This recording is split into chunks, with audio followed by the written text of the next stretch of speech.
What's up, people? We continue with the pawn endgames, but in this today video we're going to watch the fight between the queen and the pawn, because this happens sometimes in the pawn endgame. One side promotes and the other one have the pawn in the 7th rank, just one step from promotion, but the white queen is going to try to stop the pawn to promote or allow the pawn to promote and then give checkmate to the opponent's king. Of course, in this position with the white king so far is not possible, but okay, we're going to see what happens in this type of endgames. When the pawn is in a central square in ED or in a knight square, the position is winning. If the king is so far, of course, we're going to take we're going to think that the white king is so far. So with the pawns on the B, G, E, and D files, the endgame is winning for white. And in these squares of bishops and rooks, the endgame is a draw.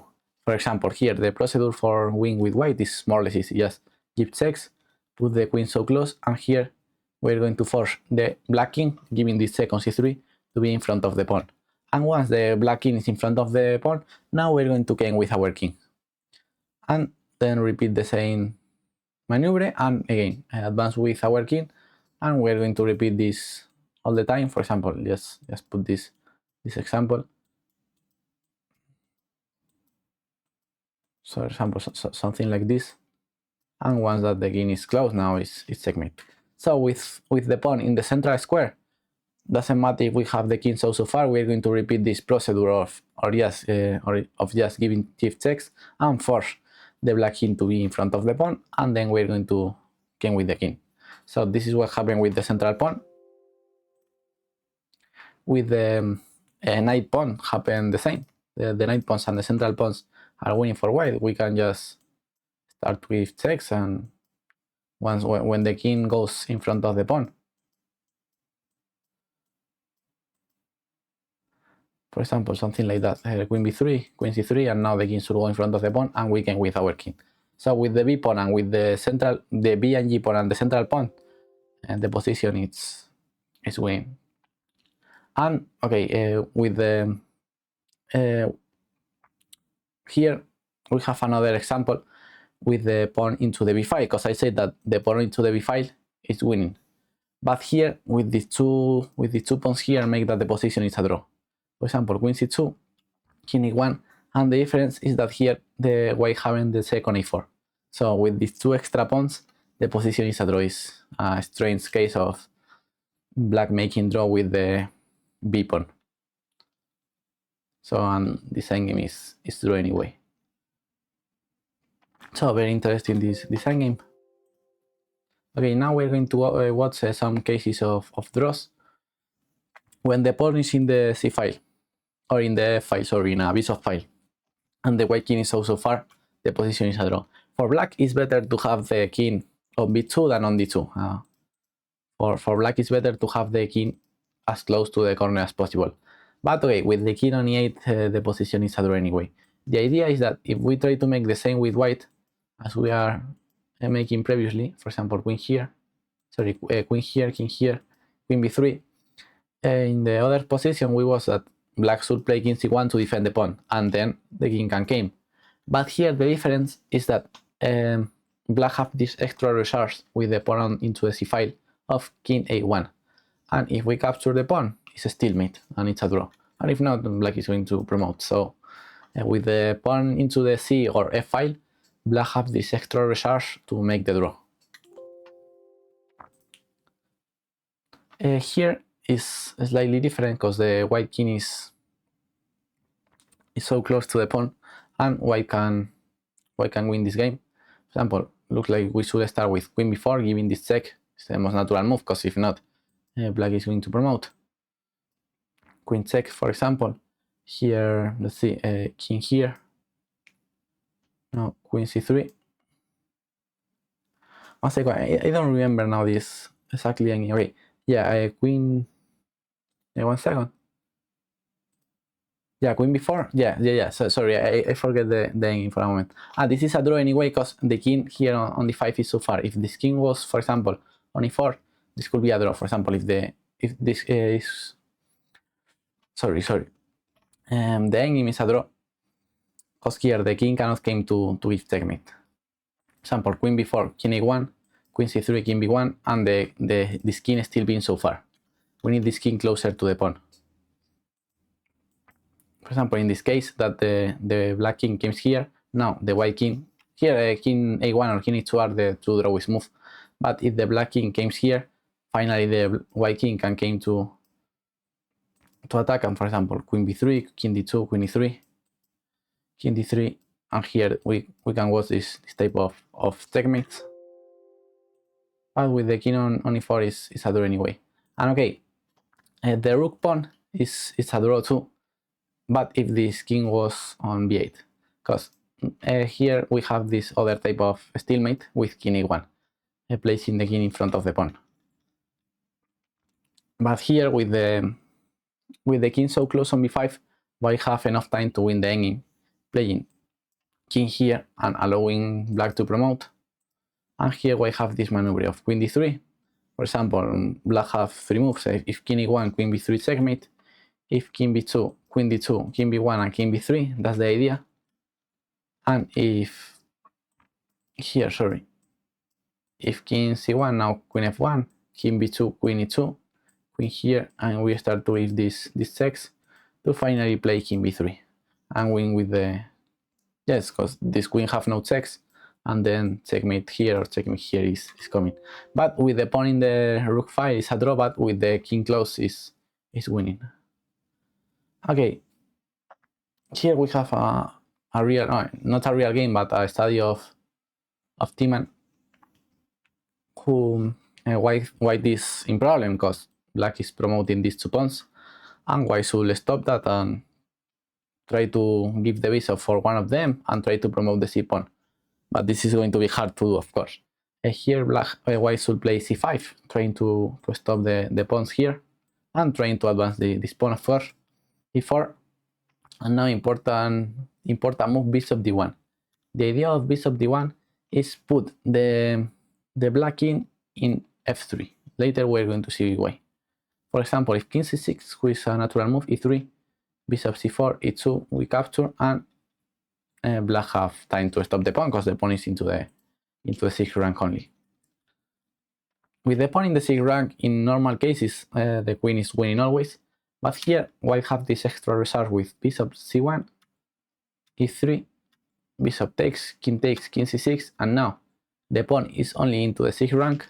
But after the queen gives this check, now king c8, and with the king on f3, black have no more checks, and white is going to advance the pawn into the 7th rank and draw the game. So very interesting case of a draw with the pawn into the 6th rank. Okay, let's see more examples. And this is very interesting. Here white have like two normal moves. One is h7, threatening h8, where black is obligated to play knight f6 and knight h7, and the other move is king g7, where black is obligated to capture. So h7 or king g7, the only difference is the position of the king after the capture of the knight. If we play king g7, we're going to have the king on h6, and if we play h7, we're going to have the king on h7. So we should calculate and decide what move to move. For example, okay, we can calculate c5 too, knight h6, king here, knight f5, and then I can defend the pawns. Okay, let's, for example, calculate king g7, knight h6, king g6, king h6, king e3, c5, takes b6, c4, b7, c3, b8, c2. And here I'm not seeing how white can win the game. For example, we can try king g5, because if black capture, white have this extra move of queen f4, but black can just play king d2 and the position is a draw. So okay, it's time to calculate h7, where the position is very similar, but with the only difference that the king is on h7 instead of on h6. But here with the king on h7, we have this extra reserve of after c2, play the incredible move queen h2. That's the only winning move, attacking the pawn. And if white advance, if king d3, queen f4, and if white advance, we have queen h6. That's why here h7 is more precise than king g7. Okay, this is another interesting. Here there are an extra bishop, But okay, I like this example too. Here the player of the game failed capturing here. Bishop d2, pawn takes, king here, queen takes, and a7. But this is one of the cases where the black king is so close and it's going to be checkmate. And with the king, for example, on a2, the position is a draw with the rook pawn. But here the king is so close. So queen b1, king a8, queen c2, queen b3, queen c4. We are putting the queen closer to the king. And finally we play king d6, a8, and queen c7. That's the idea of win the game here. So instead of capture bishop takes g2 as in the game, we should keep the bishop on b7 and play here a7. I really like this position, and it's a draw. The bishop on b8 is perfectly placed, defending the other pawn and defending our self pawn. So I really like this example.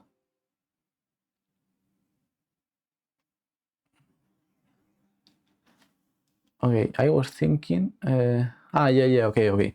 I don't remember this exercise. Okay, here this is a hard position because white have an extra pawn, but black have his king very active. So black is coming with king g3, king g2, h3, h2, h1. So white is in really trouble. For example, if we try to game for these pawns, this doesn't work. For example, if f4, h3, and black promote first, and black have enough time to defend the pawn. So this doesn't work. Or if we game for these pawns, black is promoting first. Here a7 and black is promoting first. So we cannot game for the queenside pawns. And look like black is going to capture on g2 and push the h pawn. But using the stalemate resources that we watched previously, we can save this game. I recommend you to put the position over the board and try to think how to save the game. So, okay, now let's see the solution. Here black have king f7, great move. And after king here, now incredible move, king g8. The idea is that one day black is going to capture this pawn and advance this pawn, and we are going to advance the f1 too. But here with the king on g8, black is not going to have checks after the promotion, because king here, f4, h3, f5, h2, f6, h1, f7, and here black have no checks, so the position is a draw. Okay, this is very interesting. Okay, it's true that it's a rook endgame, but then we are going to watch that transpose into a queen against pawn endgame. Here the most logical move is e6, of course, just pushing the pawn. Okay, white have only one pass pawn and black have three of them. But okay, white have his resources because this pawn is running. Rook d3. And now important move, instead of king c5, make king e5, e3. And now e7 lost because e2 and if e8 they capture our queen. So we should play rook c4, trying to cover e2, and now rook g4, king f2, rook e4. I really like this position. Rook e3. Here takes e7, e1 queen, and we cannot promote because king here is coming. But here we have this extra resource of king e6, and I said that when the pawn is in a central square, the position is winning for the side who have the queen. But here the queen have no checks. Only the black king can move, for example, king f4. But now after king f7, the queen have no checks. And if king d4, king d7, and the queen have no checks. Okay, I think that this was the last example. Yes, this was the last example. This is for the next class. So okay, I hope that you understand a little bit more the battle between a queen and a pawn, the normal cases where the central pawns and knight pawns are lost, and the bishop pawns and king pawns are a draw, and the exception, of course, who are very important. So see you in the next video. Bye bye.